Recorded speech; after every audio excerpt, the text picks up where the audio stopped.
So the old home had a large pool in the backyard, and the dogs loved to get inside, go for a swim, and cool off. However, the new home does not have a pool. So this week, I want to make them a small, shallow dog wading pool area. Just something simple for them to get inside and cool off during the heat of summer. It just so happened that my father-in-law was in town, so him and Cody were very kind enough to go gather all of my building materials for me, and I stayed behind and collected rocks. And if there is one thing I'm not short on at the new place, it is rocks. That entire wall you see there was actually built from rocks just gathered around the property from the previous owner.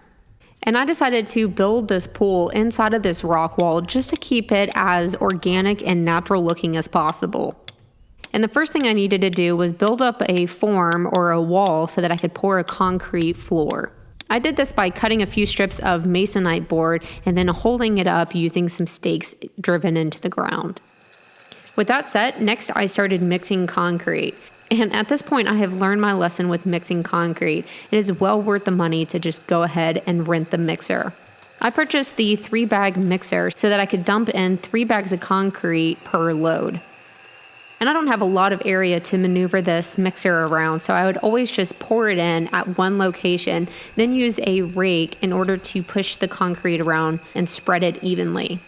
And this location is actually on a slight slope, so the front of it, where that masonite board is going to be the deeper end, and then the back is going to be the shallow end.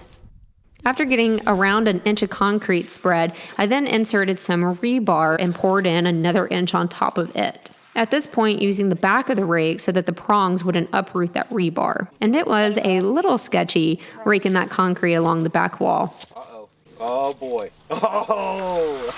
I'm a billy goat. And that was that. After letting it dry overnight, I removed the stakes as well as those masonite boards and now had the foundation to my dog wading pool.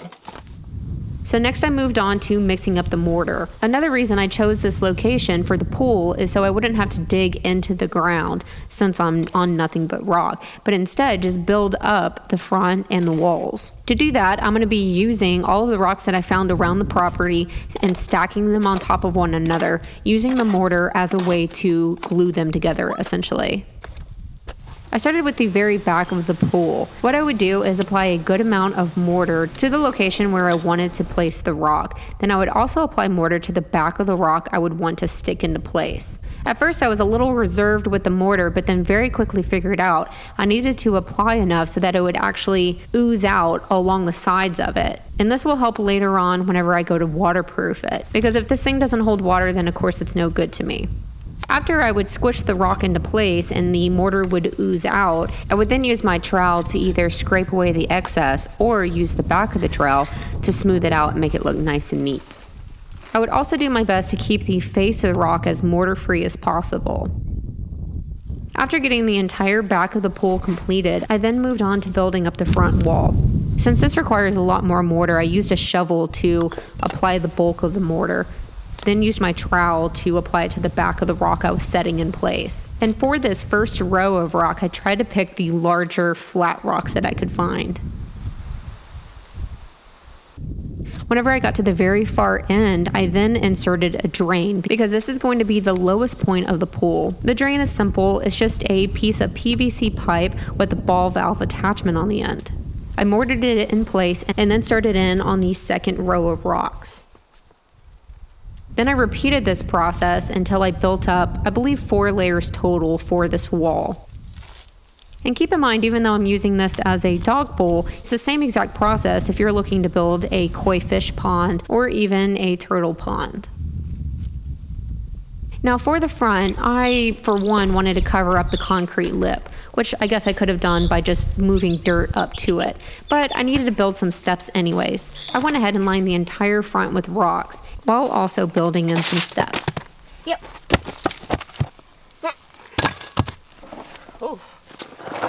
Some of those rocks were dead heavy. I certainly got a workout in during this project.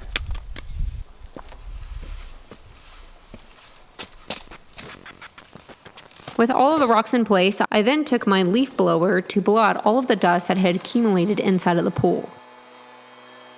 Then I also used my small sawzall to cut that drain pipe as close to the rock as possible. Alrighty, the last step is to make this thing waterproof. And to do that, I'm using a product called Dry Lock made by UGL. And this is a product made especially for waterproofing masonry. So this stuff actually comes in white, but you can have the home center tinted. And so I said, let's go with the brown sandy color. And it came out a little yellow. So the dogs are gonna have a yellow pool.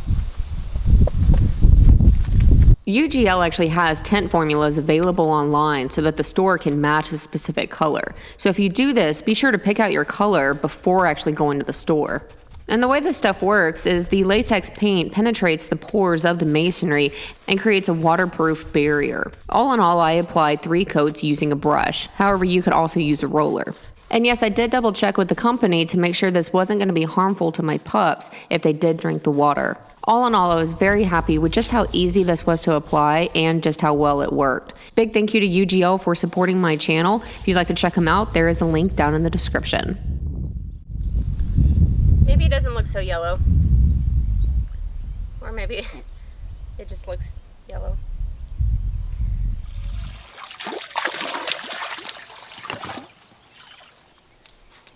Hey, Bubba. All right, so now I'm just gonna fill it up and introduce the dogs to their new pool.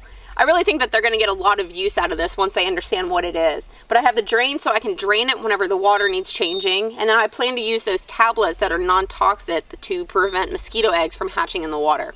So that's it for this one. I hope that you enjoyed it, and I will see you next time.